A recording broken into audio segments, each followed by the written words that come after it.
যে বাবা কষ্ট করে গড়িয়াছিল তোরে খাটিয়া মাটির সংসারে, যে বাবা কষ্ট করে গড়িয়াছিল তোরে খাটিয়া মাটির সংসারে। মাথার ঘাম ফেললো পায়ে খাটলো নিশিদিন, কি করে শুধবে বলো সেই বাবার ঋণ। মাথার ঘাম ফেললো পায়ে খাটলো নিশিদিন, কি করে শুধবে বলো সেই বাবার ঋণ। তোমায় নিয়ে দেখতো স্বপন হবে বড় গড়বে জীবন, তোমায় নিয়ে দেখতো স্বপন হবে বড় গড়বে জীবন, কামনা ছিল অন্তরে। যে বাবা কষ্ট করে গড়িয়াছিল তোরে খাটিয়া মাটির সংসারে। রঙিন এই ভুবনে দুদিনের জীবনে, রঙিন এই ভুবনে দুদিনের জীবনে, কি করে ভুলিলে তারে। যে বাবা কষ্ট করে গড়িয়াছিল তোরে খাটিয়া মাটির সংসারে। আমার ফেরেশতারা আমার এই বান্দার নেকিগুলোকে পাল্লাতে চাপিয়েছো, নমাজের নেকি বেশি নাই কম হয়ে যাচ্ছে, কি করে মেকআপ নেওয়া যাবে? তখন আল্লাহ তাআলা ফেরেশতাদেরকে বলবেন, আমার বান্দার নফল যদি নমাজ থাকে তাহলে নফল নমাজগুলোকে এনে হাজির করো, ওগুলো পাল্লাতে চাপাও। ফরজ ছাড়া পড়ে গেছে, এবার নফল চাপাতে শুরু করলো।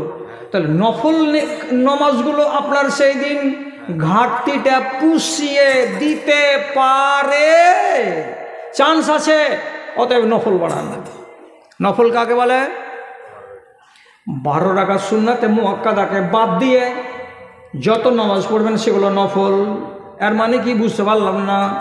আপনি জোহরের টাইমে চলে গেছেন 12টার সময়, এখন হাতে অনেকখানি টাইম আছে, 2 রাকাত বা 4 রাকাত পড়লেন জোহরের যেটা সুন্নাতে মুআক্কাদা, তারপরে দেখছেন এখনও 5 মিনিট দেরি আছে নমাজ খাড়া হতে, আপনি দাঁড়িয়ে 2 রাকাত আবার পড়ে নিলেন, কিংবা আরও 2 রাকাত পড়ে 4 রাকাত পড়ে নিলেন। জোহরের নামাজ 4 রাকাত পড়ার পরে 2 রাকাত সুন্নাতে মুআক্কাদা আছে, তারপরে মনে মনে বললেন আরও 2 রাকাত পড়ে দিব, আরও 2 রাকাত পড়ে দিলেন। আসরের নামাজে গেলেন, যাওয়ার পরে জামাত খাড়ো হয়নি, তার আগে গেছেন, পারেন তো 2 রাকাত, পারেন তো 4 রাকাত নামাজ পড়ে দেন। মাগরিবের টাইমে গেছেন, যদি দেখা যায় যে মাগরিবের নামাজের পরে 2 রাকাত পড়ে দিয়েছি, তারপরে যদি পারা যায় আর 2 রাকাত কিংবা 4 রাকাত নফল নামাজ পড়ে দেন। এইগুলো প্রত্যেক নামাজের আগে এবং পাছে, আগে এবং পাছে 2 রাকাত 4 রাকাত 2 রাকাত 4 রাকাত করে নফল নামাজকে বাড়িয়ে দেন। আর কোনটা বাড়াতে হবে? মায়েরা ভাইয়েরা খেয়াল করে শুনুন, মেকআপ যদি নিতে হয়, আপনি যে কম রেখে দিয়েছেন নামাজকে সেটার খেসারত যদি দিতে হয়, তাহলে আরও অন্যান্য নফল নামাজ আছে। কি? একটা নামাজের নাম হলো দেশওয়ালি, বাংলাতে বাঁশ নামাজ, আসল ভাষাতে হলো কি চাশতের নামাজ, আর আরবিতে হলো কি সলাতুজ জুহা। কয় রাকাত? 4 রাকাত। কখন পড়তে হয়? যখন সূর্যটার নাস্তা খাওয়ার টাইম হবে, 1 বাস বেলাটা উঠে যাবে। 8টা পড়ো, 8:30টায় পড়ো, 9টায় পড়ো, 9:30টায় পড়ো, 10টায় পড়ো, এর মধ্যে মধ্যেই তুমি 2 রাকাত 2 রাকাত করে 4 রাকাত নামাজ পড়ে দাও।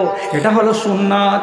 এই নফল নামাজটা যদি পড়ে দেয়, নবীজি বলছেন যেই মেয়ে ছেলে এবং যেই বেটা ছেলে চিরদিন চিরদিন এই চাষতের নামাজ পড়ে যাবে, আল্লাহ রাব্বুল আলামিন জান্নাতের ভেতরে ভিড় ভাড় থেকে, হাঙ্গামা থেকে, চেঁচামেচি থেকে, দূর প্রান্তে কিনারায় নির্জন জায়গাতে শান্তির পরিবেশে ওই মেয়েটার নামে, ওই ছেলেটার নামে একটা বিল্ডিং বানাবেন। আর বানানোর পরে ওকে বলা হবে, বান্দারে এই যে নামাজটা পড়েছিলি চাষতের নামাজ, এর জন্য তোকে বদলা দিয়েছি, তোমার জান্নাতটা নির্জন জায়গাতে, নিরিবিলি জায়গাতে দিয়েছি, ওখানে কোনো হুড় হাঙ্গাম হবে না। কয় রাকাত? এই সবুজগড় কাপড়, কয় রাকাত? 4 রাকাত। 8টা থেকে 10টার মধ্যেই পড়ে নিতে হবে। পড়েছিস কে কোন দিন? গা পড়িস নি? খালি দিন মান বেড়ি বানাছিস না? বেড়ি বানিয়ে ছেলে পিলাকে খাইয়া নিজে গাঁড়াতে যাবি? নমাজ ধর। আর একটা নমাজ বলছি, যদি পারো রাত 2টার সময় জাগো, 2:30টার সময় জাগো, 3টার সময় জাগো, ফজরের আজানের আধ ঘন্টা আগে জাগো। আর জাগার পরে এবার তোমাকে কি করতে হবে? ওযুর দিকে যাবে। তো অজুটা করে নাও, আর নেওয়ার পরে মুসাল্লাতে আসবে, তো আসার আগে এটা কাজ করো কি, প্রথমে বলো সুবহানাল্লাহ 10 বার, আলহামদুলিল্লাহ 10 বার, সুবহানাল্লাহি ওয়া বিহামদিহি সুবহানাল্লাহিল আযীম 10 বার। তারপরে বলো আল্লাহুম্মা ইন্নী আউযু বিকা মিন যিকিদ দুনিয়া ওয়া যিকিল ইয়াউমাল কিয়ামা, কয়বার, তো 10 বার। তো তুমি রাতের বেলায় উঠে 10 বার আস্তাগফিরুল্লাহ আস্তাগফিরুল্লাহ করলে, তো তাহলে পরে আল্লাহ রাব্বুল আলামিন কত তোমার উপরে রাজি হলেন।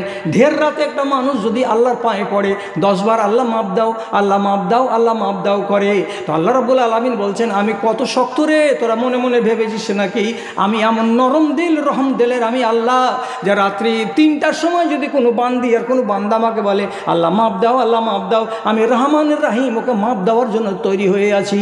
এটি বলে নেওয়ার পরে দাঁড়াও নামাজে, 2 রাকাত 2 রাকাত 2 রাকাত 2 রাকাত 2 রাকাত করে 4 বার 2 রাকাত করে 8 রাকাত নামাজ পড়ো। আর 8 রাকাত নামাজের পরে 3 রাকাতে বেতরের নামাজ পড়ো, আর নামাজটাকে 11 রাকাত পড়ে নাও। নেওয়ার পরে দোয়া দরুদ করে এবার ফজরের জন্য তৈরি হয়ে যাও। হয়তো আজান পড়ে যাবে, তারপরে নামাজটা পড়ে টড়ে এবার ঘুমিয়ে যাও, আরাম করে নাও। এটা হলো একটা নফল নামাজ।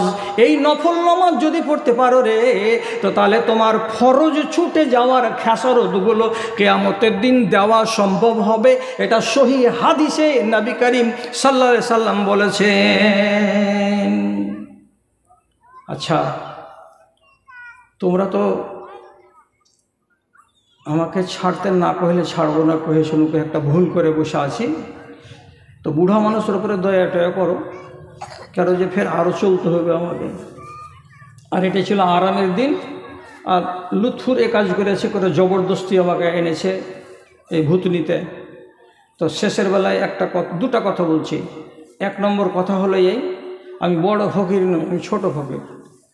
আপনি আমাকে 10 থেকে শুরু করে 100 টাকা সব ডির কাছে নিব, ওই 10 টাকা 20 টাকা 30 টাকা 100 টাকা। কেউ আমাকে খালি হাত এখান থেকে যে বেজ্জত করিয়েন না। আর কাজকার কোনো লোক যদি থাকো তো এইখান দিয়ে একবার হাঁটো, এই কানাটা দিয়ে হাঁটো। মা খালারাকে বলছি আমার খাতিরে আর একবার দাও 10টা করে টাকা। এক কথা হয়ে গেল। আর একটা কথা বলে দিচ্ছি, বেয়াদবি মাপ, কেউ রাগটাগ করিও না। নমাজ পড়বার বলে নিয়াত করলে তো যে নমাজ পড়বো, তো বলছে পড়বো জিমুলি সাহেব, কিন্তু কুলাই না, কিছু জানি না। বাংলাতে দোয়া মুখস্থ করতে পারবে? পারবো। আরবিতে পারবে? জের জাবার দেওয়া পারবা? পারবো। তো যদি পারো তো সহি নমাজ শিক্ষা 80 পাতার একটা বই সুন্দর করে লিখে ভূতনিওয়ালার জন্য এনেছি। 20টা টাকাতে 2 কাপ চা পাওয়া যায় শামসি বাজারে। 2 কাপ চা আজ না খায়া 20টা টাকা দিয়ে একখানা সহি নমাজ শিক্ষা বই, ওই যেখানকার মানুষটা খাড়িয়ে আছে ওর কাছে যাও, আর যে একখানটা বই গালা নাও, আর নিয়ে তারপরে বাড়ি যাও। তো প্রথমে আম কেটে পড়বেন, হই হট্টগোল করবেন না, হাল্লা করবেন না। আমি শুধু এই কথাটাতে এখন বিশ্বাস করি যে মানুষের দুর্বল ঈমানকে যদি সবল করতে পারে তো একমাত্র আল্লাহর কিতাব এবং রাসূলুল্লাহর বাণী। এবং এ কথাটা কোরআন মাজিদে আল্লাহ তাআলা বলেছেন। সেই হেতু আপনাদের সামনে কোরআনেরই কিছু কথা বলছি এবং হাদিসের কিছু কথা বলছি। কথাগুলো থেকে যদি শিক্ষা নেওয়ার থাকে তো একটু দয়া করে গ্রহণ করবেন। আমি প্রথমেই একটা হাদিস আপনাদের সামনে তুলে ধরছি। প্রসঙ্গটা হয়তো আপনারা বুঝতে পারবেন না, কিন্তু 5 মিনিট 7 মিনিটের মাথায় বুঝে যাবেন যে আমি কেন বললাম। রাসূলুল্লাহ বলছেন লাউ রাআইতুম মিসলা মা রাআইতু হাযিহিল লাইলাতা লাখারাজতুম ইলা সাদাই ওয়া মা তালাজ্জাজতুম বিন নিসাই আলা ফুরুশিকুম। আমি আজকে রাত্রে নিজের 2 চোখে যা দেখেছি আসমানের সফরে গিয়ে, যদি তোমরা কেউ দেখতে তাহলে কি হতো?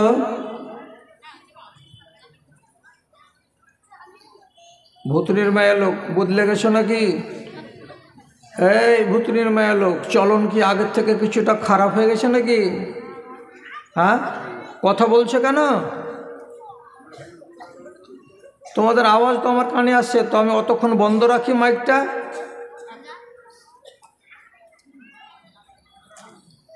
আমি যে দৃশ্যটা দেখেছি আসমানের সফরে গিয়ে, যদি তোমরা কেউ দেখতে তো কি হতো? তো রাসূলুল্লাহ বলছেন, প্রথম নম্বর কি হতো? 1 নম্বর, লাযাহিকতুম কালিলান ওয়া লাবাকাইতুম কাসীরা। তোমরা কাঁদতে বেশি, হাসতে কম। তোমাদের কান্নাটা বেড়ে যেত এবং হাসিটা কমে যেত যদি তোমরা এটা নিজের 2 চোখে দেখতে পেতে। এক কথা হলো। 2 নম্বর, তোমরা নিজেদের বাড়িতে কেউ থাকতে না, বাড়ি থেকে বেরিয়ে ময়দানে চলে যেতে, আর যাওয়ার পরে ময়দানে বসে বসে, ময়দানে পড়ে পড়ে কি করতে? তোমরা আল্লাহ রাব্বুল আলামিনের কাছে আজিজি করতে, ইনকিসারি করতে, কান্নাকাটি করতে, রোনাজারি করতে, কান্নাকাটি করতে, আহাজারি করতে। আর আরেকটা কথা রাসূল বলছেন, ওয়ামা তালাজ্জাজতুম বিন-নিসাই আলা ফুরুসিকুম। তোমাদের বাড়িতে 40,000 টাকা দামের বক্স খাট আছে, ছপের খাট, তাতে 8 ইঞ্চি মোটা গদি আছে এবং নামি দামি কোম্পানির চাদর বিছানা আছে, বালিশ লাগানো আছে। এমন গদির বিছানায় নিজের স্ত্রীকে পাশে নিয়ে তোমরা কেউ আরাম করতে না, আয়েশ করতে না। এগুলোকে তোমরা লাত মেরে বাড়িতে ফেলে দিয়ে তোমরা মাঠে যেতে, আর যাওয়ার পরে গড়াগড়ি করতে, কান্না করতে, আজিজি করতে এবং আল্লাহ রাব্বুল আলামিনের কাছে ফরিয়াদ করতে তোমরা। 3টা কথা রাসূলুল্লাহ বললেন। এখন জিজ্ঞাসা, আপনি কি দেখেছেন গো নবী? রাতের বেলায় সফরে কি দেখেছেন যে যদি আমরা দেখতাম তো আমাদের এই অবস্থা হতো? তো এটা বলেন না, কি দেখেছেন আপনি? এবার কথাটা শুনেন। রাসূল বলছেন, কি দেখেছি? তো কি দেখেছি তো শোনো। আত্তাতিস সামাউ ওয়া হাক্কুল লাহা আন তাইত্তা। আমি যখন রাতের বেলায় আসমানের সফরে প্রথম আকাশে গিয়ে পৌঁছিলাম, আমার সাথে জিবরিল আলাইহিস সালাতু ওয়াস সালাম ছিলেন। আসমানের উপরে গিয়ে শুনতে পাচ্ছি মচমচ মচমচ করে আওয়াজ করছে, যেমন কোনো গাড়িতে বোঝ বেশি দেওয়া হতে গেলে গাড়িগুলোর চাক্কা থেকে কচকচ করে মচমচ করে আওয়াজ বেরোয়, ঠিক সেই রকমই আসমানের এদিক সেদিক থেকে কচকচ করে মচমচ করে আওয়াজ বেরিয়ে আসছে। নবীজি বলছেন, আওয়াজ তো বের হবেই হবে, কেন আওয়াজ বের হবে না? কেন আওয়াজ বের হবে? এটা তো বুঝেন আপনারা। যদি গাড়িতে বোঝ বেশি চাপিয়ে দেওয়া যায় তো চাকা থেকে আওয়াজ করে না? লোড বেশি হয়ে গেলে চাকা আওয়াজ করবে। তো চাকাটা আওয়াজ করছে লোডের কারণে, বোঝা বেশি হওয়ার কারণে। আসমানের কি হলো যে ওখান থেকে এরকম মচর মচর করে আওয়াজ আসছে? এখানে লোড কি বেড়েছে? রাসূলুল্লাহ বলছেন, মা ফিহা মাউযা কাদামিন ইল্লা বিহা জাবাহাতুন সাজিদাতুন লিল্লাহি। আমি আসমানের সফরে গিয়ে প্রথম আকাশে যখন দেখলাম, চোখ দিয়ে তাকালাম, তো ডান দিকে যত দূর নজর যাচ্ছে, বাম দিকে যত দূর নজর যাচ্ছে, পিছন দিকে যত দূর চোখ যাচ্ছে, সামনের দিকে যত দূর চোখ যাচ্ছে, শুধু চারিদিকে সাদা কাপড় যেন পরে পরে আছে, আর কে যেন অগণিত অসংখ্য মাত্রায় সাজদায় পড়ে আছে, জমিনে মাথাটাকে টেকে দিয়ে আছে। পা রাখার জন্য 4 ইঞ্চি জায়গা পাওয়া যায় না, 6 ইঞ্চি জায়গা ফাঁকা পাওয়া যায় না। যেই জায়গাটাতে গিয়ে নিজের পাখানাকে রাখবো এতটুকু জায়গা সারাটা আসমানের কোনো জায়গায় ফাঁকা পাওয়া যায় না। সব ময়দান মাঠ সেজদায় ভরে রেখেছে। সাদা পোশাকধারী দেখে লাগছে কে মানুষের মতো সাজদাতে পড়ে পড়ে আল্লাহ তাআলাকে ডাকছে। এরা কারা? এক কথায় উত্তর হলো এরা আল্লাহর ফেরেশতারা। সব সিজদাতে পড়ে আছে। তো সিজদায় এরা পড়ে আছে, তো এতে এতটি ভাবনার কথা কি আছে বাবা? আপনারাও তো জিজ্ঞেস করতে চাইবেন এতে কি এমন অসুবিধা হলো? ফেরেশতারা সিজদায় পড়ে আছে দেখলাম, তো তাতে আমাদের ভাববার কি আছে? এতে ভাববার কথাটা হলো এইবার একটু কানটাকে খাড়ো করেন। মরার পরে 2টো জায়গা মানুষের নসিবের আল্লাহ তাআলা লিখেছেন, হয় জান্নাত আর না হয় জাহান্নাম। তো এই জান্নাতে যাবে কে আর জাহান্নামে যাবে কে? এ ব্যাপারে আল্লাহর কোরআন কি বলছে? কোরআন মাজিদে স্পষ্ট করা আছে, লামলান্না জাহান্নামা মিনাল জিন্নাতি ওয়ান নাসি আজমাইন। যদি জাহান্নামকে ভরতে হয় তো মানুষের বাচ্চাকে দিয়েই ভরবো। যদি জাহান্নামের আগুনে কাউকে ফেলে জাহান্নামের পেটটাকে পূর্ণ করতে হয় তো জিনের বেটা বেটিকে দিয়েই জাহান্নামটাকে ভরবো। তাহলে এছাড়া অন্য কেউ জাহান্নামে যাবে না। কারা কারা যাবে? তো জিনের ছেলে মেয়েরা যাবে এবং ইনসানের ছেলে মেয়েরাই যাবে। এরা 2 ছাড়া তৃতীয় কেউ আল্লাহর জাহান্নামে যাবে না। আর কেউ যাবে? আল্লাহ তাআলা বলছেন আর কেউ যাবে না। আবার অন্য জায়গাতে আল্লাহ রাব্বুল আলামিন বলছেন জান্নাত যে তোমরা পাবে, তো কারা কারা পাবে এটাও তো বলে দেওয়া দরকার। তো আল্লাহ তাআলা বলছেন জান্নাতে যদি যাই তো কে কে যাবে, কারা কারা যাবে? তো কি বলছেন? লাম ইয়াতমিসুহুন্না ইনসুন ক্বাবলাহুম ওয়ালা জান।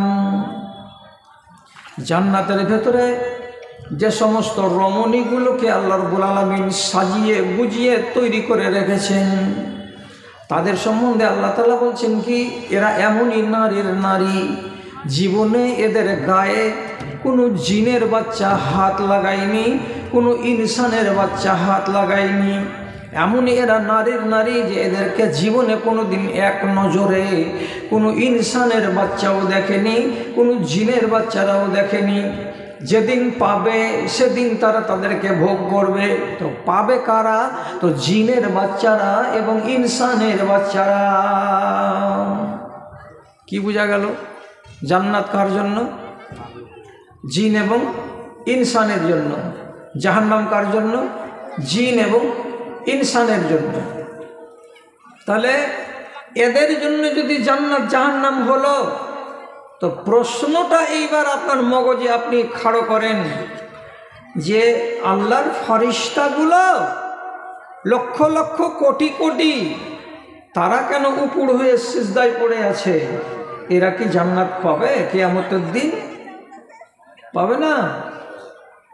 তো ওদের নামে জান্নাত নাই, ওদের নামে জাহান্নাম নাই, অথচ তারা সাজদাতে পড়ে আছে, দিবারাত্রি আল্লাহ তাআলাকে ডাকছে। আর যাদের নামে আল্লাহ তাআলা জান্নাত জাহান্নাম তৈরি করেছেন তারা নাকে তেল দিয়ে ঘুমাচ্ছে বাড়িতে, আর না হলে আজাদ হয়ে মুক্ত মন নিয়ে ছেলেরাও এবং মেয়েরাও আল্লাহর কোরআনের প্রতি সমর্থন জ্ঞাপন না করে স্বাধীন হয়ে তারা চলাফেরা করছে, জীবন যাপন করছে। কেউ মনে হয় বিশ্বাসই করে না যে জান্নাত তোমাদের জন্য এবং জাহান্নাম তোমাদের জন্য। জি, আপনার নিজের ঈমানটাকে আপনি মিলান। ওদের নামে জান্নাত জাহান্নাম কিছু নেই, তবু ওরা রাত দিন ডাকে, আর আমাদের জন্য জান্নাত জাহান্নাম। তো আমি কতদূর আল্লাহকে চিনি এটা একটু মিলান, এটা একটু দেখেন, তার জন্যই বললাম। বেরাদারান ইসলাম, ভাবতে গেলে তো অনেক কথা ভাবার মতো আছে, কিন্তু ভাবতে কি কেউ রাজি আছে? আমার সাথে কথা বলুন দয়া করে। সহি হাদিস বলছি, একদম সঠিক হাদিস বলছি। এক সাহাবী বলছেন, আমি বিদেশে বেরিয়েছিলাম, রাত লেগেছে, এক গাছের তলায় চাদর পেড়ে আমি ঘুমাচ্ছিলাম। ঢের রাত হলো, তখন উঠে আমি নিজে নিজে বলছি, শুয়ে শুয়ে কত রাত কাটাবো, একটু নামাজ পড়ি। নামাজ পড়তে দাঁড়ালাম, এবার ফাতিহা পড়লাম, অন্য সূরা পড়লাম, রুকু করলাম, তারপরে সাজদা করতে যাচ্ছি। সাজদাতে মাথাটাকে জমিনে লাগাবো, ঠিক এরকমই সময় আমি কি দেখছি, রায়তু সাজাদাতা সাজদাতান লিল্লাহি। আমি যে গাছের তলায় নামাজ শুরু করেছিলাম, সেই গাছটাই আমার জমিনে কপালখানা যাওয়ার আগেই সম্পূর্ণ গাছটা কাত হয়ে জমিনে পড়ে গেছে সাজদায়। এবং ওই গাছের পাতা থেকে, ডাল থেকে ভিন ভিন ভিন ভিন ভিন ভিন করে আওয়াজ বেরিয়ে আসছে। আর সেই আওয়াজগুলোকে কান লাগিয়ে যখন শুনছি, তখন আমি পরিষ্কার বুঝতে পারছি কি আওয়াজগুলো আসছে। গাছের ডাল থেকে, পাতা থেকে আওয়াজ বেরোচ্ছে। কি বলে আওয়াজ বের হচ্ছে? তো গাছ বলছে, আল্লাহুম্মা আকতুব লি বিহা ইনদাকা আজরান ওয়াজআলনি বিহা বিজরান ওয়াজআল ইনদাকা যুখরান ওয়া তাকাব্বাল মিনহু মিন্নি কামা তাকাব্বালতা মিন নাবিয়্যিকা দাউদ। গাছটা জমিনে পড়ে গিয়ে বলছে কি, আয় আল্লাহ, আমি যে সিজদা দিচ্ছি জমিনে মাথা রেখে দিয়ে, আল্লাহ এর বদলে তুমি কিছু নেকি আমার জন্য লিখে দিও। এই আল্লাহ, এই নেকিটাকে তোমার কাছে জমা করে রাখিও। এই আল্লাহ, আমার দ্বারাই যদি কোনো ভুল হয়ে যেয়ে থাকে, তাহলে আমার ভুলগুলোকে তুমি মার্জনা করে দিয়ে থাকো, এবং আমার সেজদাটাকে এমনি করে কবুল করো যেমন করে তোমার নবী দাউদ সেজদায় পড়ে দোয়া করেছিলেন এবং আপনি কবুল করেছিলেন, ওই রকম করে আমার এই সেজদাটাকে কবুল করে নাও। দোয়াটা কে করছে? মানুষে না গাছে? মানুষে না গাছে? গাছে। এত সুন্দর গাছে যদি দোয়া করে, আর সে যদি সাজদাতে পড়ে পড়ে আল্লাহ তাআলার কাছে দোয়া করে, তাহলে আপনার মুখ থেকে একটু আওয়াজ বাহির হবে কি? আওয়াজ বের করেন। জিজ্ঞাসা করছি, যে গাছ সাজদা দিয়েছে, দোয়া পড়েছে, আবার এই দোয়াটাকে রাসূলুল্লাহ যখন শুনতে পেলেন ওই সাহাবীর মুখ থেকে, তখন তিনি নিজে রাতের বেলায় নমাজে এই দোয়াটাই পড়লেন। তাহলে কত ভালো দোয়া।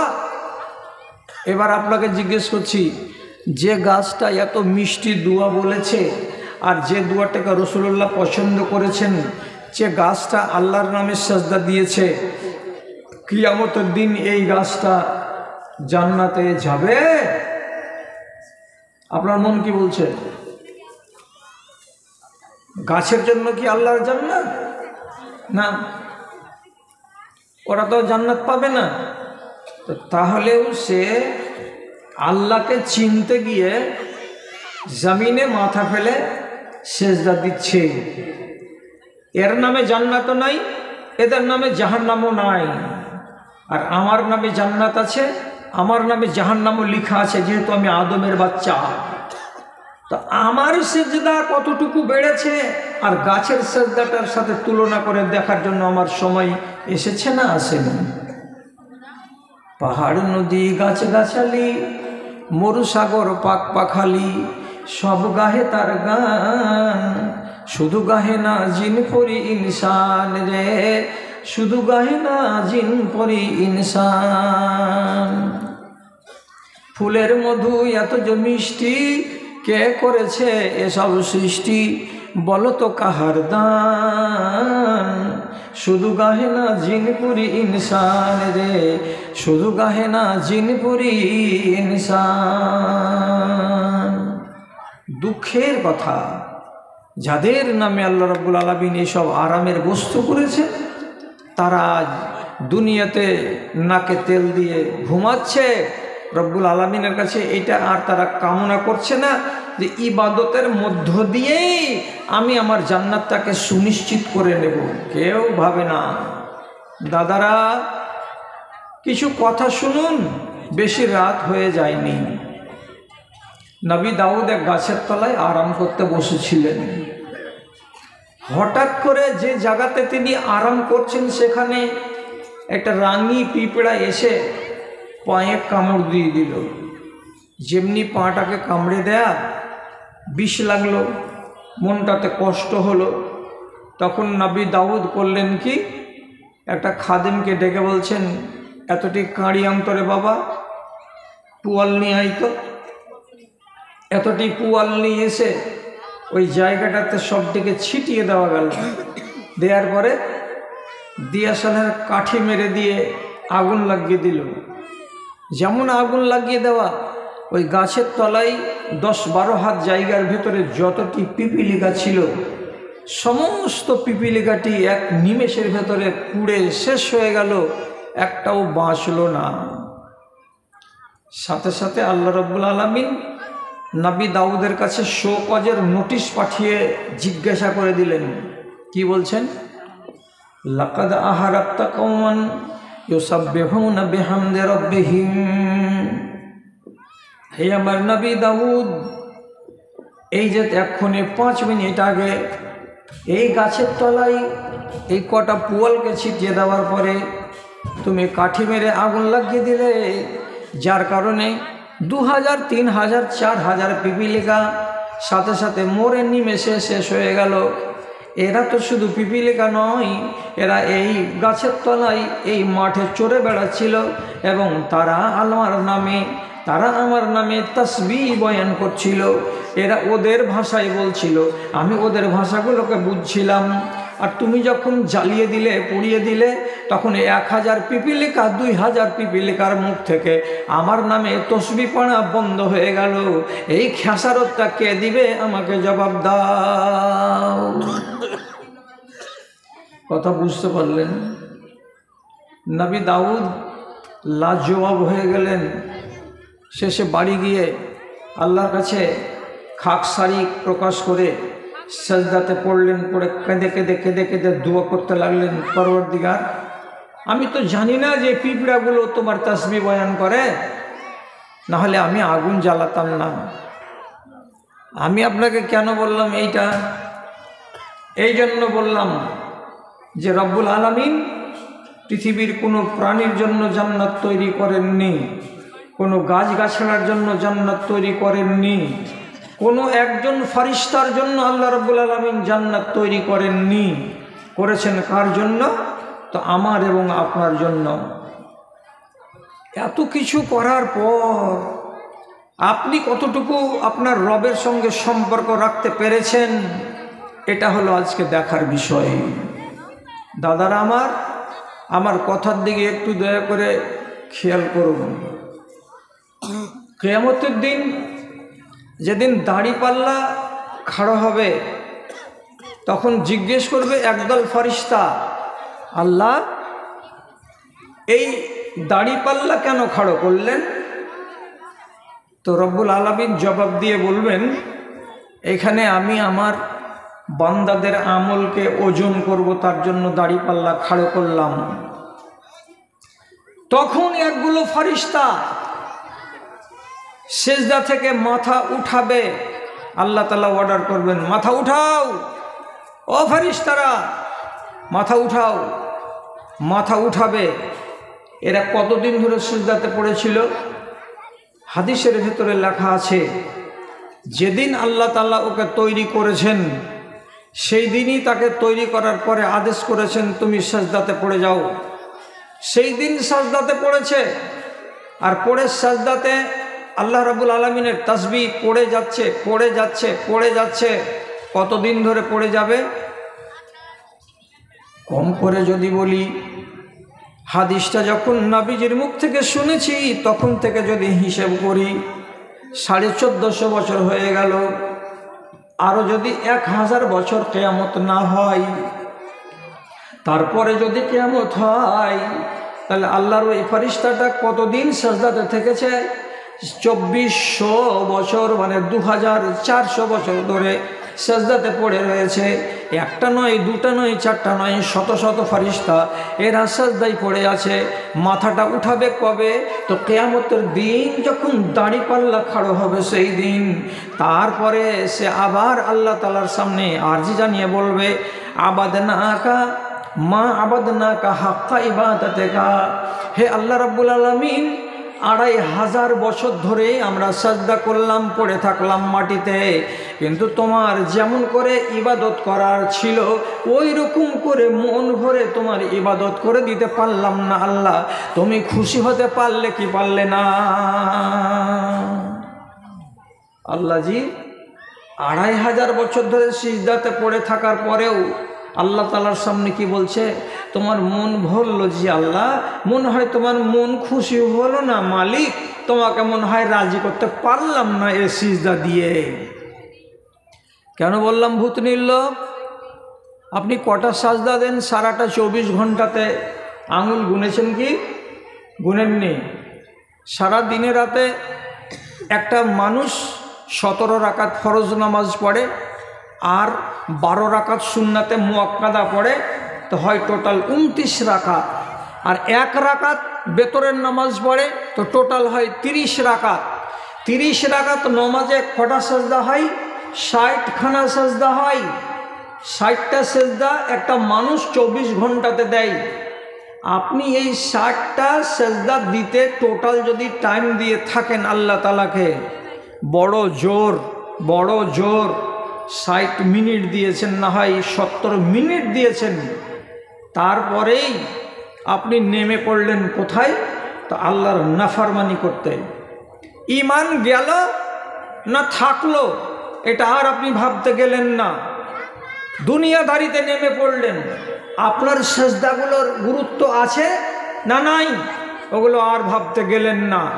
আপনি মনে মনে ভাবলেন কি যে আল্লাহ তাআলাকে 30 রাকাত নামাজ পড়ে দিয়ে দিয়েছি, আর ভাববার কি আছে?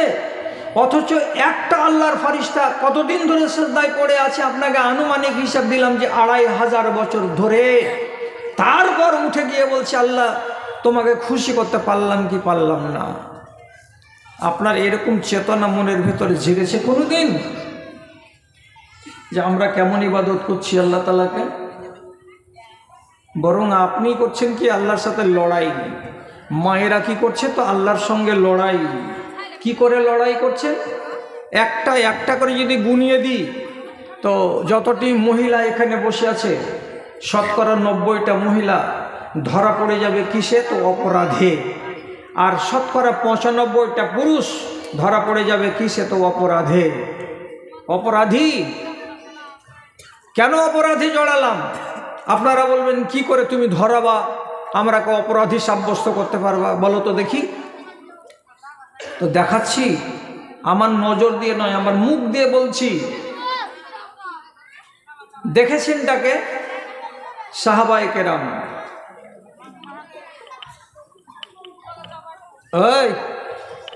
এই সাধারণ নেই, ওয়াজ শোনার মনে হয় নিয়ত নেই নাকি? মাছ বেচতে এসেছিলে নাকি বাড়ি থেকে? তোমার মুখ পশ্চিম দিকে কেন? এদিকে মুখ করে তুমি শুনতে পারো না? কষ্ট যদি হয়তো বাড়ি যাও না, জেগে কেন আছো? গতকালকে ডালখোলার কাছে রহাটপুর মাদ্রাসাতে জালসা ছিল, তো 7,500 বেটি ছেলে ছিল একটা বিশাল বড় মাঠে। 1.5-2 ঘন্টা বয়ান রাখলাম, তো একটা বেটি ছেলে এদিক ওদিক করলো না। এরকম চলন কেন? ভেদার ভেদার ভেদার ভেদার ভেদার ভেদার করে চলে যাচ্ছে। খাসলত যাই ধুলে আর ইল্লত যাই মূলে। ভাই কথা শুনেন, আব্দুল্লাহ বিন উমর বলছেন, আমার কথা নয়, আব্দুল্লাহ বিন উমর বলছেন একটা দিন আসছে, হাদিস কি, লা ইয়াতিয়ান্না আলান নাসি জামানুন ইয়াখরুজুনা মিন সলাতিল ফজরে ওয়া লাইসা ফীহিম মুমিনুন। একটা সময় আসছে, সেই সময় দেখতে পাবে জুমা মসজিদ থেকে 50টা লোক ফজরের নামাজ পড়ে বের হলো, বাইরে দাঁড়িয়ে আছে, কেউ রাস্তায়, কেউ বারান্দায়, কেউ মসজিদের সামনে। কতটি লোক? তো 50টা লোক। সাহাবী আব্দুল্লাহ বিন উমার বলছেন, তোমরা দেখতে পেলে যে ফজরের নামাজ পড়ে তারা বাইরে খাড়া আছে, কিন্তু তিনি বলছেন লাইসা ফীহিম মুমিনুন, একটাও লোকগুলো মুমিন নয়, একটাও লোক এদের ভেতরে মুমিন নয়। হাজিবা আব্দুল্লাহ বিন উমারের চোখ দিয়ে কি দেখেছিলেন? লোকটি ফজরের নামাজ পড়ে বাইরে খাড়া হয়েছে, তো বলছি একটাও মুমিন নয় এরা। তা কেন মুমিন নয়? তাহলে এরা কি? এরা কি তাহলে? তিনি বলছেন এরা হলো মুসলমান, এরা মুমিন নয়। মুসলমান কাকে বলে? যদি জীবনে একবার বলে দেয় লা ইলাহা ইল্লাল্লাহ, তাহলে সে লোকটা হলো মুসলমান। লোকটা যদি নামাজও পড়ে আর ছেড়েও দেয়, তাহলে এই লোকটা হলো মুসলমান। লোকটা রোজা করে কিন্তু হয়তো নামাজ পড়ে না, এই লোকটার নাম হলো মুসলমান। এই লোকটা নামাজ পড়ে আর রোজাও করে কিন্তু ওসর বাহির করে না, এর নাম হলো মুসলমান। এই মেয়ে ছেলেটির নামাজ পড়ে, রোজা করে কিন্তু পর্দা করে না, এই মেয়েটির নাম হলো মুসলমান। এই মেয়ে ছেলেটি পর্দা করে বটে কিন্তু ঘরের ভেতরে সারা দিন সারা রাত টিভি চালাই, এই মেয়ে ছেলেটি মুমিন নয়, এই মেয়ে ছেলেটি মুসলমান। এই মেয়ে ছেলেটি পর্দা করে ঠিক আছে কিন্তু নামাজ ঠিক করে পড়ে না, তাহলে এই মেয়ে ছেলেটি হলো মুসলমান। এরা হলো মুসলমান। মুমিন পেলাম না। মুমিন কাকে বলা যায়? মুসলমান কাকে বলা যায়? আল্লাহ তাআলা যতটি কাজে নিষেধ করেছেন আপনাকে, আপনি নিষেধে পা দিবেন না। আর যতটি কাজ আল্লাহ তাআলা আপনাকে হুকুম করেছেন এটিকে আপনি ছাড়বেন না, এই মানুষটাকে বলা হয় মুমিন। কথা বুঝে গেল? যদি বুঝে যেয়ে থাকেন, একটা যদি অন্যায় কাজ আপনার দ্বারাই হয় তাহলে আপনার নাম মুমিন নয়, আপনি মুসলমান। আপনি ওখান থেকে আওয়াজ দিয়ে বলবেন ধর মুসলমান হলো তো কি জান্নাত তো পাবো। লেখেন খাতা কলম খুলে, আর না লিখতে পারলে মগজের এখানে কান দিয়ে ঢুকিলেন। কথাটা ভালো করে বলছি, কেউ যদি মুসলমান হয়ে কবরে যায়, আল্লাহর কসম খেয়ে বলছি সে লোকটা কিয়ামতের দিন প্রথমে আল্লাহর জান্নাতে যাবে না, প্রথমে আল্লাহর জান্নাতে যাবে না। আগে 6 মাস, 1 মাস, 1 বছর কিংবা 8 মাস আল্লাহর জাহান্নামে জ্বলবে, আর জ্বলার পরে সাজাটা শেষ হওয়ার পর সে আল্লাহর জান্নাতের মুখ দেখবে। আর যারা মুমিন হয়ে মরবে, যারা মুমিন হয়ে মরবে, তারা মরার পরে কিয়ামতের দিন সরাসরি আল্লাহর জান্নাতে যাবে। এরা জীবনে কোনোদিন জাহান্নামের মুখ দেখবে না। মুমিন মরে সরাসরি জান্নাত, মুসলমান মরে আগে জাহান্নাম তারপরে জান্নাত। বুঝা গেল? রাত বেশি হয়নি, 12টা বাজতে যাচ্ছে, এখন ঘুম ধরে গেছে আপনাকে। কথাটা বুঝতে চেষ্টা করেন। আব্দুল্লাহ বিন উমার কি বললেন? 50টা লোক ফজরের নামাজ পড়ে বেরিয়েছে সকালবেলায়, এদের ভেতরে একটাও মুমিন নাই। কেন গো? আঙুলে গুনেন, এখান থেকে শুরু করবো, ডাহিন দিকে পৌঁছে দিব। কেন এরা মুমিন নয়?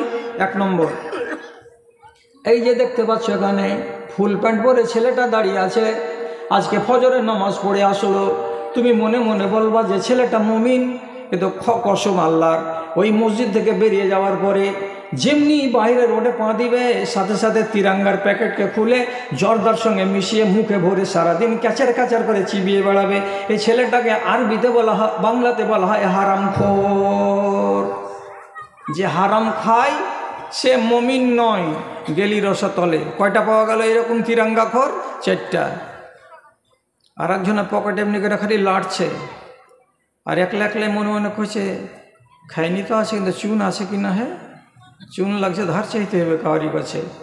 যারা এরকম করে নামাজ পড়ে বেরিয়ে এসে রোডে হাতের তেলে তেমনি এমনি করে কচলাই, গাইল মনে করিয়েন না, এটা আপনাকে আমি বাপ বলছি, এটাকে গাল মনে করিয়েন না, এটা শব্দ। যারা এই জিনিসটা খায় এরা হারামখোর, হারাম খায়। যে হারাম খায় সে মুমিন নয়, এটা হলো মুসলমান। 10টা গেল।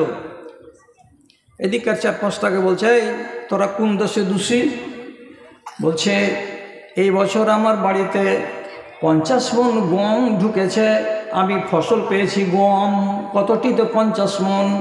আল্লাহ রাব্বুল আলামিন নাই বলছেন 20 মণ যদি গম হয় তো 1 মণ আল্লাহকে দিয়ে দাও, এটা আল্লাহর জমিনের ট্যাক্স। অতএব তোমার 50 মণ হয়েছে, হিসাবে পড়ছে 2.5 মণ, এটা তুমি আল্লাহর নামে বের করে দাও, এটার নাম হলো ওশর। তো শতকরা এখানে দেখতে পাওয়া গেল যে 10 জন লোককে এমন পেলাম যে গলিতে একটা ছোট্ট কুঠি আছে, ওতে 20 কেজি গম বের করে রেখে দিয়েছে।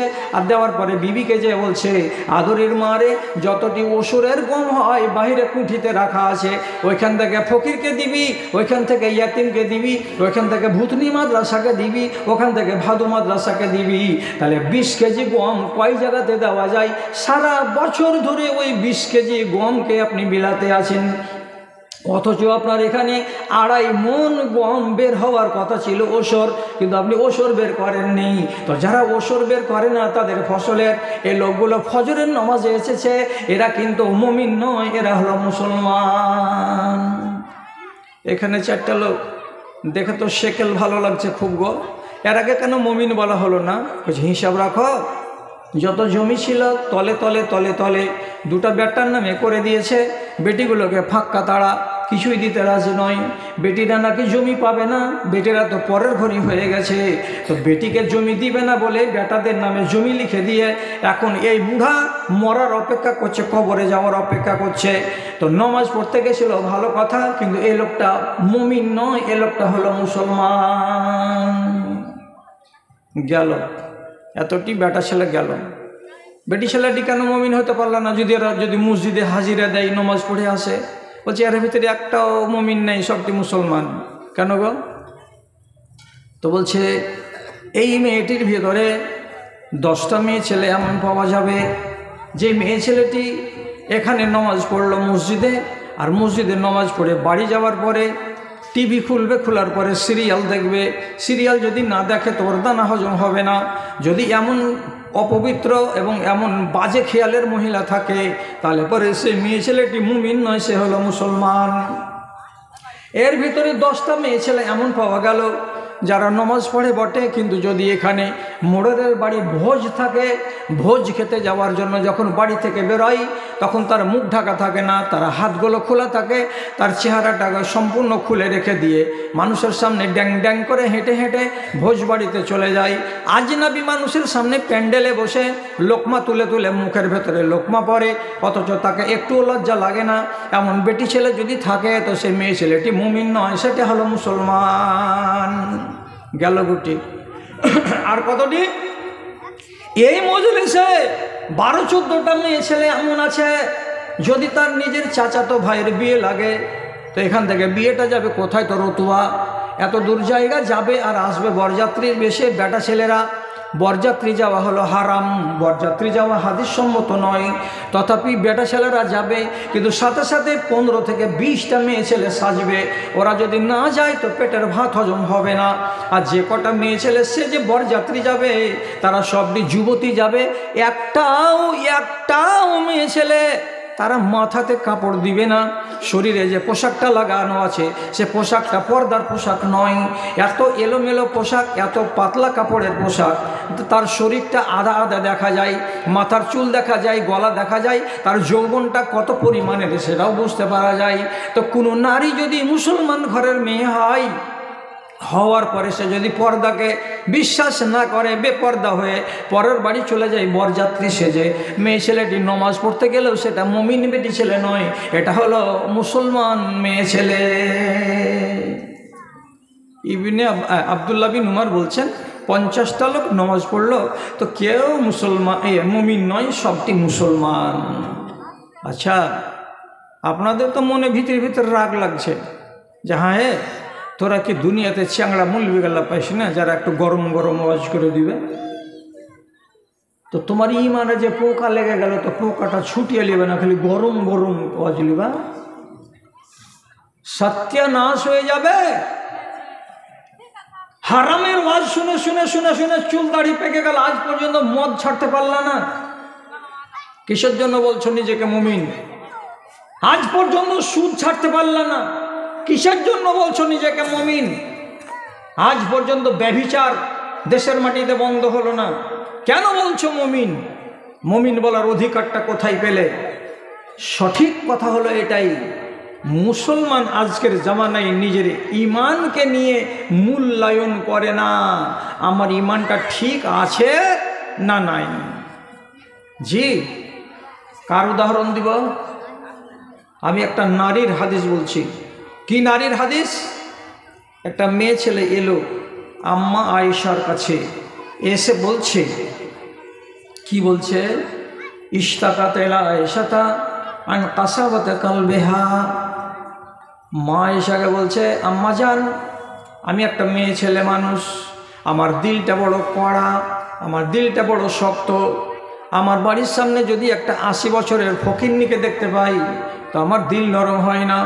আমি যদি একটা কানা মানুষকে দেখতে পাই যে হোঁচট খেয়ে খেয়ে পড়ে যাচ্ছে, আমার দিল নরম হয় না। আমার দরজাতে যদি কোনো একটা ন্যাংরা মানুষ এসে টাকা চাই, মাগে দে তো, 3 দিন থেকে খানা খাইনি, আমার দিল নরম হয় না। আমার দিলটাকে আল্লাহ রাব্বুল আলামিন এত কড়া করে দিয়েছেন, চিন্তাটা কি? তো মেয়ে ছেলেটি বলছে, এত কড়া অন্তর নিয়ে যদি বাঁচি তাহলে পরে মরার পরে কবরে যাব, তো এই কড়া অন্তর নিয়ে আল্লাহ রাব্বুল আলামিনের কাছে নাজাত পাবো কি পাবো না? আমার ইমানটা ঠিক হয়ে থাকলো কি থাকলো না, তার জন্য আপনার কাছে এসেছি। কেমন করতে গেলে আমার ইমানটা সলিড হয়ে থাকবে আর আমার দিলটা নরম হবে? আম্মা জান, আপনি আমাকে বলে দেন। মনে চিন্তা নেই আর? এরকম দিল নিয়ে যদি বেঁচে থাকি তাহলে মনে হয় ভবিষ্যৎ ভালো হবে না। ইমান নিয়ে ভাবনা। মা আয়েশা শুনলেন, শোনার পরে তখন বলছেন, তোমার অন্তর কড়া, কড়া অন্তরের ওষুধ খুঁজে বেড়াচ্ছ, তো আমি তো অত কিছু বলতে পারবো না, তবে একটা কথা তোমাকে বলছি, যদি পারো তো কাজ হতে পারে, আশা করা যায়। কি করতে হবে? মা আয়েশা বলছেন, আকসেরি জিকরাল মাউতে, আজ থেকে বাড়ি যাও, আর বাড়ি যাওয়ার পরে দিনে আর রাতে বেশি বেশি বেশি বেশি করে মরণকে স্মরণ করো, মরণকে ইয়াদ করো। তো মরণকে বেশি করে স্মরণ করতে গেলে তোমার পাষাণ দিলটা মোমের মতো নরম হয়ে যাবে, আর দিলটা যদি নরম হয়ে যায় তোমার ইমানটা সলিড হয়ে যাবে, তোমার আখেরাত বরবাদ হবে না। মরণকে স্মরণ। আচ্ছা, মরণকে স্মরণ কেমন করে করতে হয়? আপনি আমার ওয়াজ শুনবেন, শোনার পরে কালকে থেকে বলবেন, সকালবেলা 8টার সময় চোখ বন্ধ করে বললেন, হ্যাঁ একবার মরণকে স্মরণ করলাম। বেলা 11টার সময় বলবে, মরণকে স্মরণ করলাম। বেলা 4টায় বলবে, একবার মরণকে স্মরণ করলাম। এইভাবে মরণকে স্মরণ করলে দিল নরম হবে না। কেমন করে স্মরণ করতে হবে মরণকে? স্মরণ করার নীতি বলছি, কথার দিকে খেয়াল করেন। কোনো মানুষের দম বের হতে কাছে থেকে দেখেছেন কি কেউ? দেখেন, 2-4টা লোক দেখে, বেশিরভাগ মরে গেছে তখন খবর পায়, আর তারপরে মরা মুখ দেখে।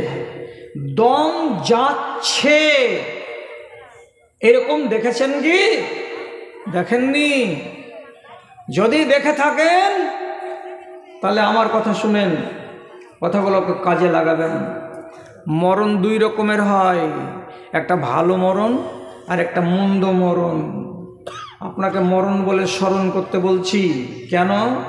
দিল আপনি নরম হয়ে যাবে। কি দেখলেন মরণে? একটা লোক বলছে, আমি মরণ দেখলাম আমার দাদির। কেমন মরণ দেখলে? তো বলছে, মরবার কালে একবার করে চোখটা খুলে আসমানের দিকে দেখছে, আবার চোখটা বন্ধ হয়ে যাচ্ছে, আবার খুলছে, আসমানের দিকে তাকাচ্ছে। তো কোনো মানুষ যদি মরবার কালে চোখটাকে বারে বারে খুলে আর আসমানের দিকে তাকায়, তো একাধিকবার যদি চোখটাকে খুলে এবং আকাশের দিকে তাকায় আবার বন্ধ করে নেয়, তাহলে এই মরণটাকে ভালো মরণ বলে জানা হয়। একটা মানুষ যদি মরবার কালে ওর মুখটা আস্তে আস্তে করে নড়ে, কেমন হয়ে নড়ে, কিছু যেন বলছে। আপনি যদি ওর পাশে বসে বসে একা একাই ধীরে ধীরে বলেন লা ইলাহা ইল্লাল্লাহ, লা ইলাহা ইল্লাল্লাহ, আর আপনার কথাটা শুনে শুনে এ লোকটা যদি মুখটাকে এমনি করে নড়ায়, মরবার কালে যদি মুখটা নড়ে, তার মুখ দিয়ে যদি জিকির বেরোয়, তো নবীজি বলছেন এই মরণটা হলো ভালো মরণ। আর একটা লোক কেমন, মরবার ঠিক 5 মিনিট আগে তার কপালটা ঘেমে গেল, এমন হয়ে ঘেমে গেল, কাজ করতে গেলে মানুষের কপাল যেমন ঘেমে যায়, ওই রকম কপালের চারিদিক দিয়ে ঘাম ছুটে গেল। আর ঘাম আসার 2 মিনিট 4 মিনিট 5 মিনিট পরে মানুষটা দুনিয়া ছেড়ে চলে গেল। তো রাসূল করিম সাল্লাল্লাহু আলাইহি সাল্লাম বলছেন, কোনো মানুষের কপালে যদি ঘাম চলে আসে মরবার কালে, তাহলে জানতে হবে এই মরণটা হলো শুভ মরণ, এই মরণটা হলো ভালো মরণ।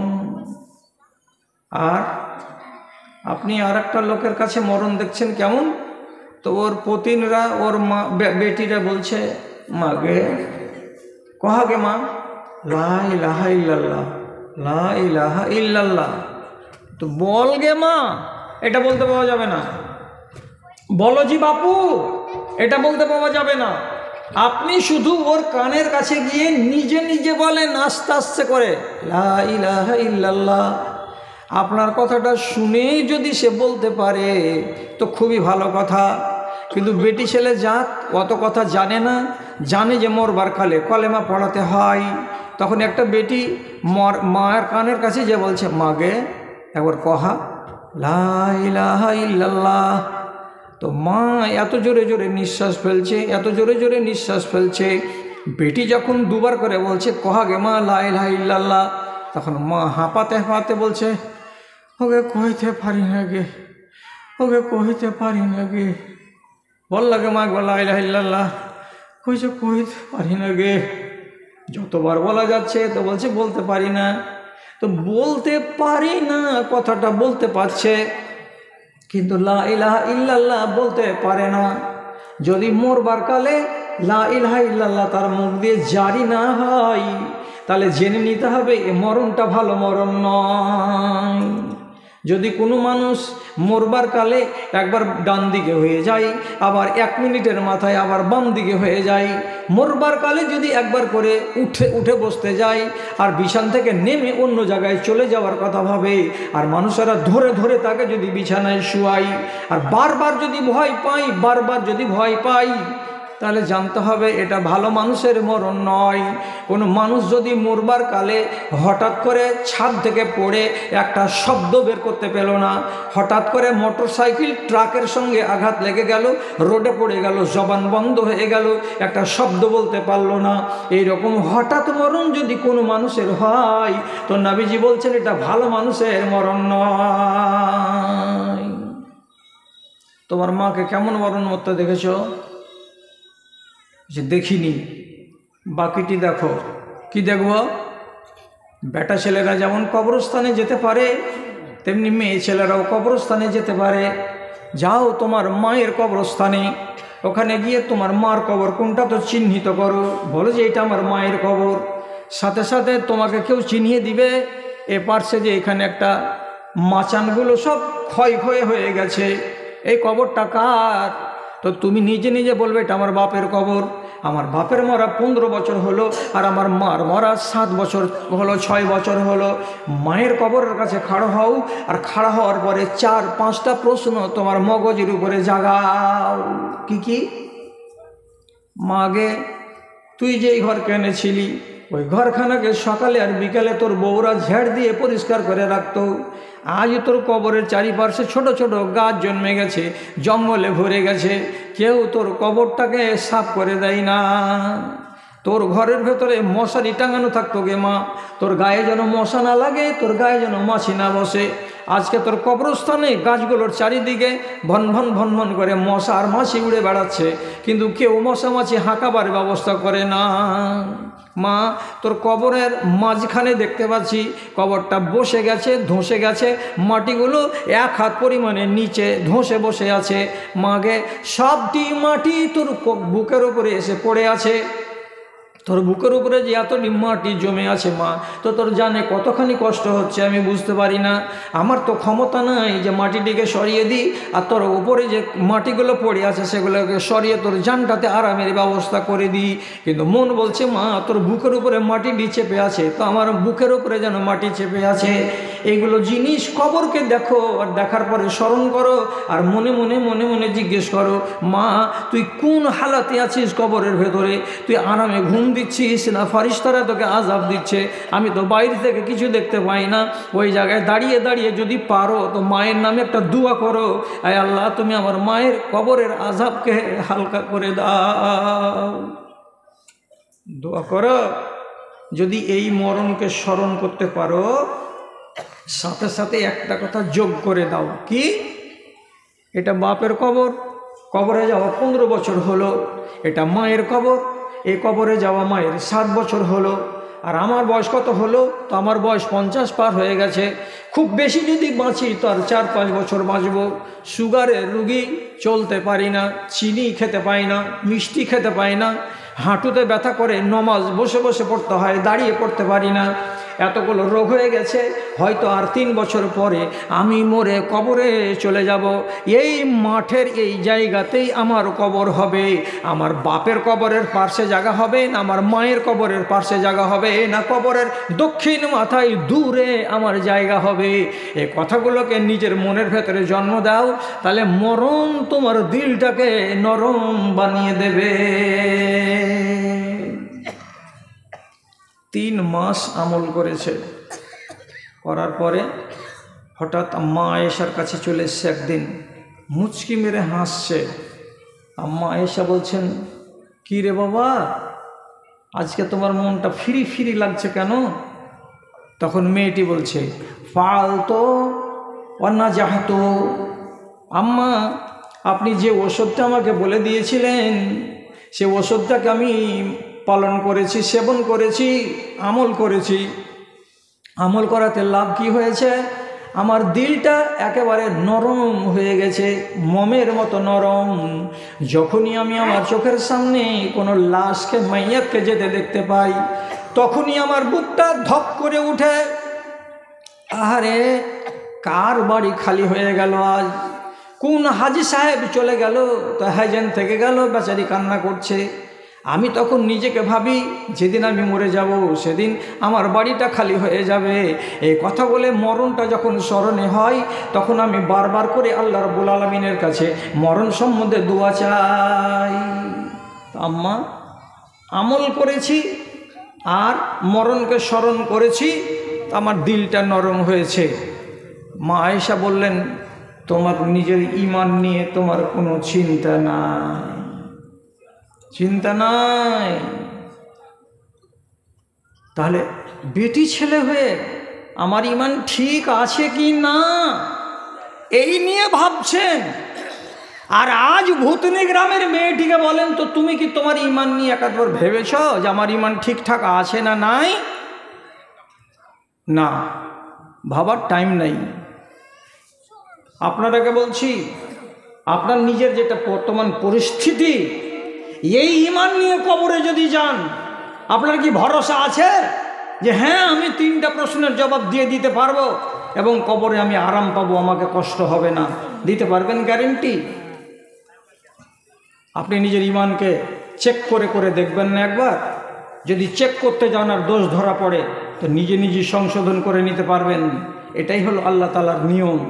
আপনিও কবরে যান, আপনার বাপের কবর দেখেন, মায়ের কবর দেখেন, এটা দেখে যদি দিল নরম না হয়, কবর বলে যদি খেয়াল জাগ্রত না হয়, তাহলে একটা কথা মনে ভাসিয়ে দেখেন তো, বাপ মরে গেছে, বাপের লাঠি ব্যবহার করতে যে বাপ, ওই লাঠিখানা কি আছে বাড়িতে? যদি বলে আমার বাপ লাঠি ব্যবহার করতেন না, তা আপনার বাপের ব্যবহার করা জুতাগুলো আছে বাড়িতে? আপনার বাপের ব্যবহার করা কোনো সামান আপনি আজকে রাখতে পেরেছেন বাড়িতে? কিছু নাই না? যদি থাকে বাপের সম্মানের প্রতি শ্রদ্ধা জ্ঞাপন করো। তো বলছি, আমার বাপ হোসেন সালাফির পাথরের দাঁত লাগানো ছিল, সে দাঁত আজও আমার বিশনপুরের বাড়িতে আমার ঘরে রাখা আছে। আমার বাপের লাল জুতা আজও রাখা আছে। আমার বাপের কোকড়া লাঠি আজও রাখা আছে। আল্লাহর কসম খেয়ে বলছি, আমার বাপের গায়ের পাঞ্জাবি আমার শামসির বাড়িতে তাও করে আজও রাখা আছে। আমি যখনই আলমারি খুলি, অ্যাটাচি খুলি, যখন আমার বাপের পাঞ্জাবি আমার চোখে পড়ে, তখন আমার স্মৃতি বেয়ে আমার চোখের কোনা দিয়ে পানি আসে। তাই আল্লাহ, ওই লোকটার মতো কি ঈমান আমাকে দিয়েছ? ওর মতো কি আমি সুখী জীবন পেয়েছি? হয়তো সুখী জীবন পেয়েছি, কিন্তু তার মতো সলিড ঈমান কি আমি হতে পেরেছি? ভাবনা জাগে মনের ভেতরে।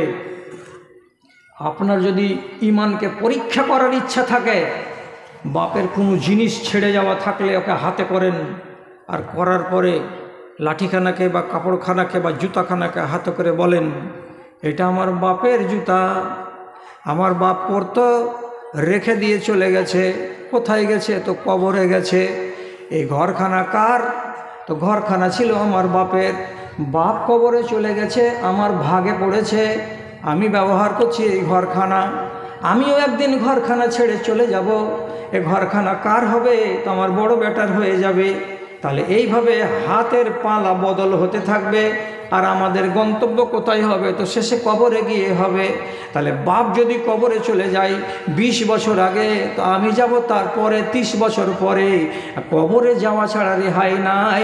কথাটা যদি বাপের পুরাতন সামানকে হাতে নিয়ে ভাবতে পারেন, তাহলে আপনার ঈমানকে চেক করা হলো, আপনাকে আপনার ঈমান সোজা রাস্তা দেখাবে। যদি বলেন না এগুলা কিছু নাই, নাই তো ঈমান চেক করবেন, যান এই ভূতনি গ্রামের মসজিদে, উত্তর চণ্ডীপুর জুমা মসজিদে কোনো এক পাশে খাটলি আছে? হ্যাঁ না বলুন তো, খাটলি আছে? পিতলের আছে, স্টিলের আছে না কাঠের আছে? স্টিলের আছে। যান, কাউকে দেখিয়ে নয়, একলাই কি করতে হবে? আগামীকালকে এশারের নামাজ পড়া হয়ে যাবে, সমস্ত মানুষগুলো বাড়ি চলে আসবে। লাইনটাকে বন্ধ করে দেন, বাল্বটাকে বন্ধ করে দিয়ে খাটলিটার উপর থেকে ঢাকনাটাকে সরান। সরিয়ে দেওয়ার পরে আপনি নিজে একাই বিসমিল্লাহ বলে ওই খাটটাতে লম্বা হয়ে একবার শুয়ে যান। মানা আছে শুয়ে যেতে? কি মানা নাই? শুয়ে যান, শুয়ে যান। শুয়ে যা কী করতে হবে?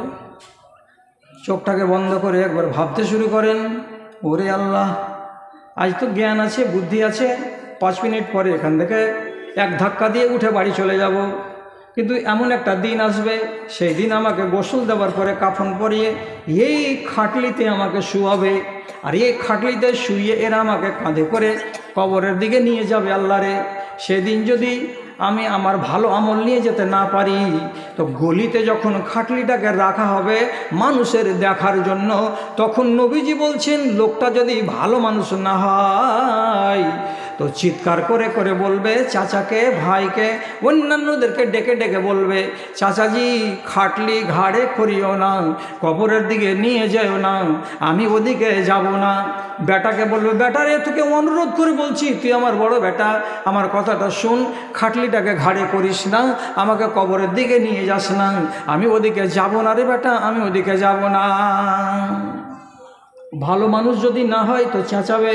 রাসূলুল্লাহ বলছেন এত করে চেঁচাবে, এত করে চিৎকার করবে, লাউসামে আসাও তাহু লাসায়কা, যারা জীবিত মানুষ আছে তার চিৎকার যদি শুনতে পেত, তাহলে যারা যে 8 জন লোক তাকে ঘাড়ে করে নিয়ে আছে, এরা 8 জন লোক গলিতেই আছাড় খেয়ে পড়ে সবাই মরে যেত। এত জোরে চিৎকার করবে আর বলবে যাব না, যাব না, কবরের দিকে যাব না। শুয়ে দেখেন কালকে একবার হুঁশ ঠিকানাতে লেগে যাবে, বলবে আল্লাহ, এও জিনিস, এখানেও শুতে হবে। তাহলে আপনার ঈমানকে যদি চেক করতে যান, তাহলে আপনাকে এই পদ বললাম, আপনি নিজে চেক করেন। বিরান কবরকে দেখে এসেন একবার, যদি ওতে জ্ঞান না হয় একবার হসপিটালে যান, যেগুলো হসপিটালে ক্যান্সারের রুগী শুয়ে আছে, যেগুলো হসপিটালের বেডে বড় বড় রুগী, যাদের কিডনি ফেল হওয়া রুগী আছে, যারা আরও জটিল জটিল রোগে আক্রান্ত আছে, মালদা সদর হসপিটাল, এখান থেকে দেখবেন নজর দিয়ে তাকিয়ে তো একবারে ওই মসজিদ পর্যন্ত ডানে আর বামে শত শত রুগী পড়ে আছে। কেউ আল্লাহ বলছে, কেউ ভগবান বলছে, কেউ মরে গেলাম গেল, কেউ কি বলছে। তামাশাগুলো দেখেন, সব শেষখানা হলো কোথায়? তো কবর। জি, ইরান দেখিলে তুমি দেখিলে তুরান, আরব দেখিলে তুমি দেখিলে মিশর, কিন্তু কভু না দেখিলে নীরব নগর, কিন্তু কভু না দেখিলে নীরব নগর। যে নগরে চলে গেছে শাহ সুলেমান, সে নগরে যেতে হবে, নাই পরিত্রাণ রে, নাই পরিত্রাণ। ইমান ঠিক আছে কিনা গা বাজান আপনার নিজের ইমানকে। এক সাহাবীর কথা বলছি, শুনুন, লম্বা করব না। আমার সামনে ঘড়ি আছে, আমি ঘড়ি দেখছি আর ওয়াজ করছি। যেমনি বলবে সভাপতি ছেড়ে দেন, টাইম হয়ে গেছে, আমি সঙ্গে সঙ্গে ছেড়ে দেব। এক সাহাবীর দিকে তাকান, রাসূলুল্লাহর কাছে বেলা 10টার সময়তে এসেছে, এসে বলছে, আল্লাহ পাকের রাসূল, আমি একটা কথা বলতে এসেছি। কি কথা? তো বলছে, আমার দ্বারা একটা ভুল হয়ে গেছে, এই ভুলের উপরে থেকে যদি মরে যাই তো আমার কি পরিণাম হবে ভেবে আমার কিন্তু ঘুম হয় না। কি হয়েছে বাবা? তো রসুলকে বলছে এই সাহাবী, কি কথা হাদিসে আছে? ওই যে কানাতলি জারিয়াতুন ফাসাক্কাতুহা সাক্কাতান, আমার একটা 15 বছরের কাজের মেয়ে আছে, যাকে বলা হয় লন্ডি, যাকে বলা হয় কৃতদাসী। এই কৃতদাসীটা আমার ছাগল চড়াই ওহদ পাহাড়ের কিনারায়। ওহদ পাহাড়ের পাশে ছাগল চড়া ছিল। গতকালকে একটা ছাগলকে বাঘে উঠিয়ে নিয়ে চলে গেছে, আর মেয়ে ছেলেটি ছাগলটাকে বাঁচাতে পারেনি। যখন বাড়ি এলো তখন আমি ছাগলগুলোকে গুনতে লাগলাম। গুনতে আমার ছাগলের সংখ্যা আমি 35টা পেলাম। মেয়ে ছেলেটিকে জিজ্ঞেস করে বলছি, এরে মেয়ে বলতো, আমার ছাগল হবে 36খানা, তো আছে কেন 35খানা? একটা ছাগল কোথায় গেল? তখন মেয়েটি, নির্বোধ মেয়ে, 15 বছর বয়সের, আমাকে জবাব দিয়ে বলছে, একটা নেকড়ে বাঘ এলো জঙ্গলের দিক থেকে, এসে ছোট্ট বাচ্চাটাকে খপ করে ধরে নিল, আর নেওয়ার পরে দৌড়ে দৌড়ে পাহাড়ের অন্য দিকে চলে গেল। আমি দৌড়ে এসে তাকে ধরতে পারলাম না এবং ছাগলের বাচ্চাটাকে বাঁচাতে পারলাম না। যখন বললো এই কথা, কি করলাম আমি? সাক্কাতুহা সাক্কাতান, আমি একটা পূর্ণবয়স্ক বেটা ছেলে, আমি এমনি করে হাতটাকে তুললাম আর 5 আঙুলের হাত দিয়ে জোর করে তাড়াম করে বেটি ছেলেটার গালে একটা চড় কষে দিলাম। যখন জোর করে চড় কষে দেওয়া, এতটাই মেয়ে ছেলেটাকে লাগলো যে টাউরি লেগে যেমন মানুষের জ্ঞান হারিয়ে যায়, তেমনি মনে হচ্ছে মেয়েটির জ্ঞান হারিয়ে যাওয়ার মতো চুপচাপ ঝিমুনি খেয়ে দাঁড়িয়ে থাকলো আমার সামনে। তারপরে 5-7 মিনিট পর যখন তার অস্বাভাবিক অবস্থাটা কাটলো, তখন আস্তে আস্তে কাঁদতে কাঁদতে বাড়ির দিকে চলে গেল। আমি তখন মেরে দিয়েছি, কিন্তু পরে আমার খেয়াল হলো, আল্লাহ রে, 15 বছর বয়সে যদি আমার বেটিটা হতো, তো আমি কি আমার বেটির গালে চড় মারতে পারতাম? এটা কাজের মেয়ে, তার জন্য তার গালে চড় মেরে দিয়েছি, এটা মনে হয় অন্যায় হয়ে গেল। আর এই অন্যায়কে যদি আমি না সারাই, তাহলে এই ঈমান নিয়ে যদি কবরে যাই, তো নিশ্চয় হয়তো আমার এই ঈমানের গ্যারেন্টি হবে না। কি করি? রসুলের কাছে এলো, এসে তখন রসুলকে ঘটনাটা শোনালো। আল্লাহ পাকের রসুল বলছেন, মেয়েটিকে সাথে করে এনেছ? জি না, আনিনি। তো রাসূলুল্লাহ বলছেন, ওকে সাথে করে নিয়ে এসো, যাও। আবার বাড়ি গেল, বাড়ি গিয়ে মেয়েটিকে সাথে করে নিয়ে আসলো। এই যে চড় খেয়েছে গালে, তো ওই যে ঝিমুনি ধরা, এখনও সে ঝিমুনি খেয়ে আছে, ওর গাটা যেন মনে হচ্ছে ঝিমঝিম করছে, দুশ্চিন্তায় মগ্ন হয়ে আছে মেয়েটি। রাসূলুল্লাহর সামনে ডাকলেন, এই মেয়ে, কাছে এসো, এখানে এসে কাছে এসে দাঁড়ালো। তারপরে রসুল বলছেন, আমি তোমাকে একটা কথা জিজ্ঞেস করছি, বাবা একটু জবাব দাও। কি? খেয়াল করেন, রসুল বলছেন মেয়েটিকে, আইনাল্লাহ, ও মেয়ে বলো তো, আল্লাহ কোথায়? আল্লাহ কোথায় আছে? যেমন আল্লাহ কোথায় আছে নবীজি বললেন, সাথে সাথে মেয়েটি এমনি করে আঙুলটাকে আসমানের দিকে তুলে দিয়ে ইশারা করে বলছে, মুখে কোনো কথা বলল না। নবীজি বুঝতে পারলেন এই মেয়ে ছেলেটি বলতে চাইছে আল্লাহ কোথায়, তার জবাব হলো আসমানের দিকে কিংবা আসমানে। রাসূলুল্লাহ এবার থামলেন, থামার পরে দ্বিতীয় প্রশ্ন করে বলছেন, এই মেয়ে আমার দিকে তাকাও। তখন মেয়েটি রাসূলুল্লাহর দিকে তাকিয়েছে। তখন রাসূলুল্লাহ এবার দ্বিতীয় প্রশ্ন করে বলছেন, মান আনা, এ মহিলা বলো তো আমি কে, আমার নাম কি, আমাকে তুমি চিনো না চিনো না, আমার সম্বন্ধে তোমার কি জানা আছে। যখনই রাসূলুল্লাহ নিজের দিকে আঙুল দিয়ে দেখিয়ে বলছেন আমি কে, তখন মহিলাটি বলছে আন্তা রাসূলুল্লাহ, আপনি হলেন আল্লাহ পাকের রাসূল, আপনাকে শেষ নবী করে আল্লাহ রাব্বুল আলামিন দুনিয়াতে পাঠিয়েছেন। যখনই জবাবটা রাসূলুল্লাহ শুনলেন, সাথে সাথে ওই সাহাবীকে ডেকে বলছেন, এ সাহাবী, একটা মুমিনা বেটি ছেলেকে, আল্লাহর উপরে ঈমান রাখে এমন একটা মহিলাকে সামান্য একটা ভুল করেছে, সেটা ভুল কি, বাঘের মুখ থেকে বাচ্চাটাকে ছাগলের আটকাতে পারেনি। তুমিও তো আটকাতে পারতে না, তোমার চোখের সামনে থেকে যদি নিয়ে পালিয়ে যেত, তো তার কারণে একটা এত বড় চড় মেরেছ যে মেয়ে ছেলেটা 24 ঘন্টা কেটে গেল, এখনও সে ঝিম ধরা হয়ে আছে। এটা ভালো কাজ হয়নি, ভালো কাজ হয়নি। থরথর করে কাঁপছে বেচারি।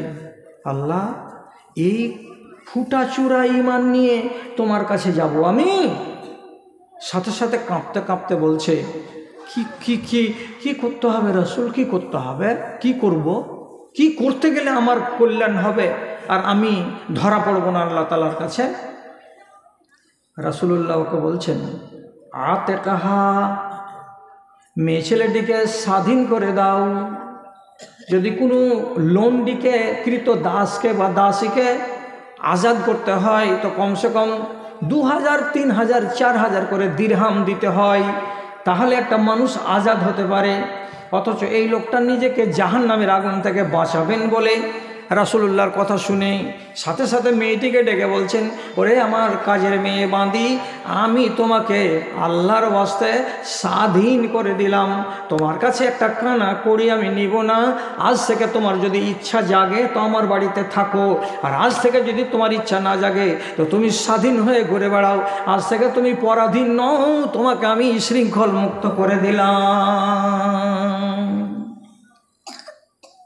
মেয়েটিকে আজাদ করে দেওয়ার পরে মনে মনে প্রশান্তি লাভ করে আস্তে আস্তে বাড়ির দিকে যাচ্ছে। তো একাই একাই মনকে বলছে, মন রে, যে কাজ করেছিলি রাসূলুল্লাহ যদি উপায় বের করে না দিতেন তো এই ফাটাচূড়া ঈমান নিয়ে কবরে গেলে তোর নিস্তার হতো না। তাহলে ঈমানকে বাজিয়ে বাজিয়ে দেখবেন না।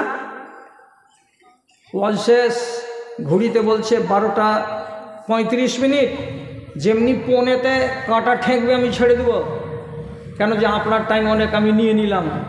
আমি শুধু একটা কথা বলছি মেয়েদেরকে, আর একটা কথা বলছি ছেলেদেরকে। তা কি, ছেলেরা দুনিয়ার যত কিছু আমল করছেন করেন, যদি নমাজ না থাকে তো সমস্ত বস্তাকে ট্রাক থেকে লাত মেরে আছাড় দিয়ে ফেলে দেওয়া হবে হাসরের মাঠে।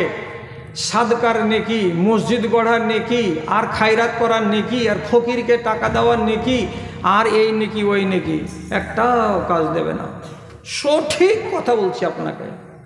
আর মেয়ে ছেলেরাকে বলছি, তোমার উপর একটা বাড়তি দায়িত্ব আছে, সেটা হলো এই, নমাজ তো পড়বেই, কিন্তু তার সাথে সাথে তুমি যদি পর্দার নামের ফরজটাকে না মানো তাহলে তোমার নমাজ আর রোজা আর হজ আর জাকাত সবকে গড়িয়ে ফেলে দেওয়া হবে, তুমি জান্নাতের মুখ দেখতে পাবে না। আগে থাকতে হবে তোমার কাছে পর্দা, তারপরে আসবে তোমার নমাজ রোজা হজ জাকাত। পুরুষের পর্দা নাই, পুরুষের ডাইরেক্ট নমাজ আছে তাহলে বাকি সব ঠিক আছে, নমাজ নাই আপনার কিছুই নাই, কিছুই নাই। অতএব আমি আপনাদেরকে হাত ধরে বলছি, পা ধরে বলছি, আর একটু দুর্বল কথা বলছি, আমাকে নেট দুনিয়ায় দেখবে, দেখার পরে সমালোচনা করবে, তাদের মুখ বন্ধ করার জন্য বলছি।